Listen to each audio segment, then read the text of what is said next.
Hello friends, welcome to physics with JP sir. और आज NCERT के क्वेश्चंस हम सॉल्व करेंगे और पहले 5 क्वेश्चंस इस वीडियो में कवर होंगे। छोटे क्वेश्चंस हैं इसलिए 5 क्वेश्चंस मैंने लिए हैं, जल्दी हो जाएंगे। फर्स्ट क्वेश्चन आपके सामने आप देख सकते हैं। What is the force between two small charged spheres having charges this and this placed 30 centimetre apart. तो यहां पे आप देख सकते हैं first charge is this, second charge this, distance between them 30 centimeter. तो I have converted this in metre and हमें बताना है कि उनके बीच का फोर्स क्या है। तो simply you know the formula, force is 1/4πε0 Q1 Q2 upon R square. So we are just going to put the values 2 into 10 raised to the power minus 7 into 3 into 10 raised to the power minus 7 Q1 Q2 upon R square. तो ये हो जाएगा 9 into 2 into 3 divided by 3 into 3, सारे numbers एक साथ और powers एक साथ। ये 9 यहां पे है, 14 ये हो गया एंड पे अटेंशन, ये 10 इसके साथ जाएगा, -1 ऊपर जाएगा तो +2 हो जाएगा। Okay, so we have here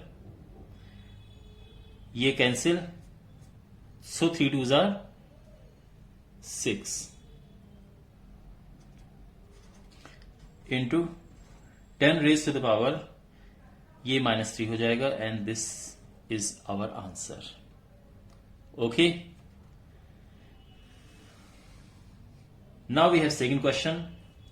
the electrostatic force on a small sphere of charge this due to another small sphere charge this is 0.2 newton. What is the distance between these two spheres. तो हमारे पास दो charges हैं। So this is 0.4 into 10 to the power minus 6, you know, 0.4 microcoulomb, and the second is minus 0.8 microcoulomb. तो इसको coulomb में convert कर दिया है। We have to find the distance between them and force is given 0.2 Newton. तो simply again we will put the formula, force is 1/,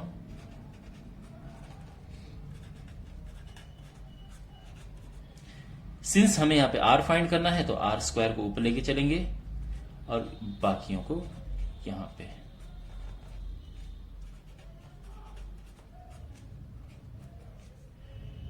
this is 9 into 10 to the power 9. What is Q1? 0.4 into 10 to the power minus 6. Q2 0.8 into 10 to the power minus 6. पे tension, force find करते हुए या जब भी हम ये formula apply करते हैं चार्ज का साइन नहीं यूज करते हैं, keep in mind, minus sign मत रखना यहां। अपॉन फोर्स इज 0.2, तो यहां पे ये पॉइंट से पॉइंट कैंसिल। ओके, ये और यहां पे ये हो जाएगा 9 into 2 into 0.8 into 10 raised to the power 3 minus 9 minus 12. Okay, so far everything is fine. So ये हो गया 9 into, मल्टीप्लाई करो यहां पे 1.6 into 10 raised to the power minus 3. Again यहां पे मल्टीप्लाई करेंगे तो आएगा 4.4 into 10 raised to the power minus 3. यहां तक सब स्मूथ चल रहा है आई थिंक। अब यहां पे एक चीज नोटिस करो, अगर मैं इसको करूं 144 तो यहां पे ये हो जाएगा -4। यहां से एक मुझे इधर लाना है। इसके दो फायदे हैं, एक तो इस नंबर का इजिली स्क्वायर रूट मिल जाएगा, दूसरा my dear whenever you have R square something, तो power should always be even, means -4, -6, -2, 2, 4, 6 ठीक है, क्योंकि उसका हमें हाफ करना होगा स्क्वायर रूट निकालने के बाद। यहां हम कुछ नहीं कर सकते। तो यहां पे जब आपको आर फाइंड करना है तो इसका स्क्वायर रूट निकालेंगे, that will be just 12 into 10⁻², या फिर ये हो जाएगा 0.12 मीटर और 12 centimetre, what ever you prefer. Got it? Now look at the third question. तो तीसरा क्वेश्चन है, चेक दैट द रेशियो के ई, यानी जो रेशियो है हमारे पास K E square upon G M E M P is dimensionless. Look up the table of physics constant and determine the value of this ratio. What does this ratio signify? ठीक है, तो यहां पे पहले तो हमें यह बताना है कि ये डायमेंशनलेस है। बेसिकली इसका जो आप यूनिट निकालेंगे तो कुछ नहीं आएगा, सब कैंसिल हो जाएंगे। अब वो कैसे पता चले, इसके लिए ये जो के है, ये के कौन सा है, ये जो हमारे पास फॉर्मूले में होता है, इलेक्ट्रोस्टैटिक फोर्स का जो फॉर्मूला है उसमें के की जगह पे 1/4 की जगह पे ये रखा है। तो ये हो जाएगा E²/R² यूज किया है। और जो ग्रेविटेशनल फोर्स होता है जी, ये एक्चुअली ऐसा लग रहा है कि एक इलेक्ट्रॉन एक प्रोटॉन है। क्वेश्चन में मेंशन है क्या? ये बिल्कुल नहीं मेंशन है, बट ये लग रहा है एक इलेक्ट्रॉन एक प्रोटॉन है। यहां से हमें इनका यूनिट निकालना है। देखो, जो के है इसका यूनिट क्या होगा? इसका यूनिट होता है न्यूटन मीटर स्क्वायर कूलम -2। और जो जी है इसका यूनिट क्या होता है? देखो, ये इधर जाएगा, न्यूटन मीटर स्क्वायर और यहां पे किलोग्राम -2। अब हम क्या करेंगे, इनका यूनिट इसमें पुट करेंगे। तो हमारे पास होगा के की जगह पे unit of K E² upon GME MP। So what is this K? ये फिर E² is coulomb square, actually E because charge है। What is G? NM² -2, और यहां पे ये किलोग्राम और दूसरा भी किलोग्राम। इफ यू नोटिस सब कैंसिल हो जाएगा और बेसिकली ये बिल्कुल यूनिट लेस आ रहा है। ओके, अगर आप यहां पे यूनिट लिखना चाहें या डायमेंशन लिखो तो ये आ जाएगा MLT, M0 L0 T0, कुछ भी नहीं, सब ये बिल्कुल डायमेंशन लेस आ रहा है। First part is fine. जो सेकंड पार्ट है उसमें हमें इसकी वैल्यूज पुट करनी है। तो मैं चाहूंगा कि वैल्यूज आप खुद पुट करें यहां पे। ओके, जो के है this is 9 into 10⁹, E 1.6 into 10⁻⁻19² divided by G जो है that is 6.67 into 10⁻11, mass of electron 9.1 into 10⁻31, and mass of proton that is it is something like 1.66 into 10⁻27 kilogram. ये आ जाएगा।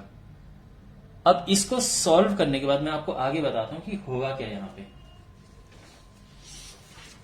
सो जब आप इसे सॉल्व करेंगे, so what you are gonna get, यहां पे आपको मिलेगा 2.3 into 10⁻39। ये क्या मिलेगा आपको? इसका रेशियो। एक्चुअल में ये क्या रेशियो है? This ratio is FE/FG।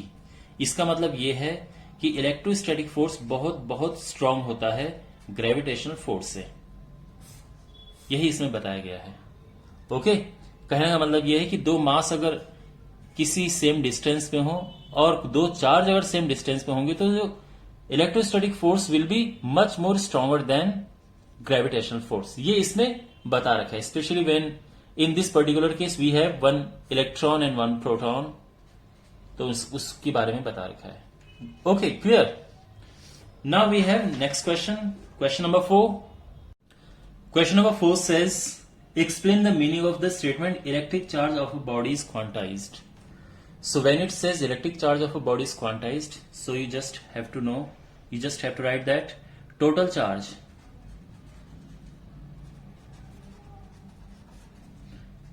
is an integral multiple of its basic charge. Total charge is an integral multiple of elementary charge.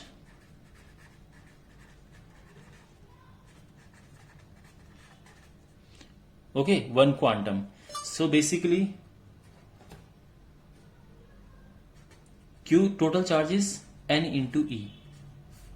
So here you can say that when charge is transferred from one body to other body, so charge is transferred only in the multiple of electrons. So basically either one electron will transfer or two electron will transfer. So that's why the total number of charge is always an integral multiple. It cannot be in fraction. It can't be in fraction. Okay, it will always be an integral multiple of this. But the second question says, second part, that at macroscopic level it can be ignored. Why?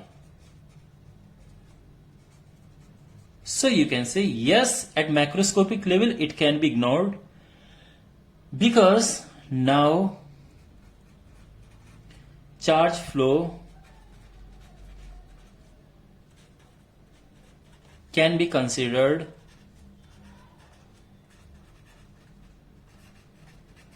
continuous. Simply जब भी हमें draw करना होता है charge, number of electrons and total charge के बीच graph, तो दो अलग अलग ग्राफ मिलते हैं एट माइक्रोस्कोपिक लेवल, यानी जो पहला पार्ट में बोला गया है, and at macroscopic level. At macroscopic level, between number of electrons and total charge, we get slightly different graph. उसका रीजन ये है कि यहां पे जो ग्राफ इज नॉट कंटिन्यूअस, यहां पे ग्राफ कंटिन्यूअस नहीं है, जस्ट यही ग्राफ है. ओके, जैसा आपको दिख रहा है यही ग्राफ है. यहां पे you can consider 1 electron, 2 electron, 3 electron, 4 and 5. यहां पे there is some charge like 1.6 into 10 to the power minus 19. Then there is like 3.2 into 10 to the power minus 19. Then 4.8, then 6.4. Basically you are getting this charge, this graph. But here we are talking about so many electrons, like 10 power 10. Okay, 2 into 10 power 10, then 3 into 10 power 10. And in this case we will get a continuous graph. Why? Because here graph is true at every point. यहां पे true है, यहां पे इस case में यहां true नहीं था because 1.5 electrons are not possible, but here it is true because like it is 10 power 10, so half into 10 power 10 या 1.5 into 10 power 10 electrons are possible. So you can just say that at macroscopic level charge flow is continuous. That's why we can ignore the quantization of charge at macroscopic level. I hope you understood this. Okay, I try to explain it. And the last, when a glass rod is rubbed with a silk cloth, charges appear on both. A similar phenomenon is observed with other pairs of bodies. Explain how this observation is consistent with the law of conservation of charge. Well, my dear, what does the law of conservation of charge say? The charge cannot be created,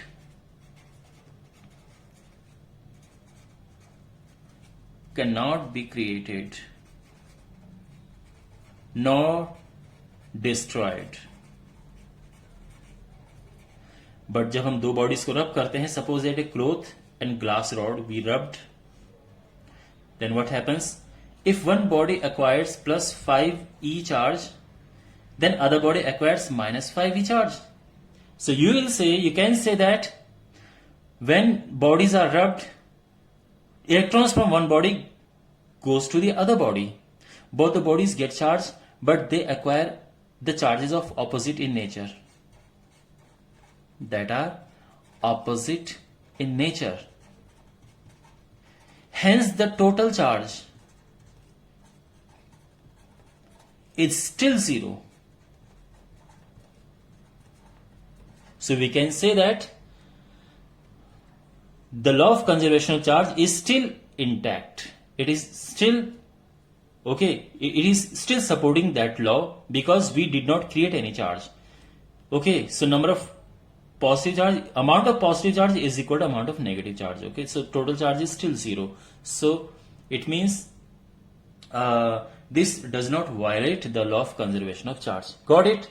Well, I hope आपको video अच्छा लगा होगा, and I'll see you in the next video with more questions. Take care.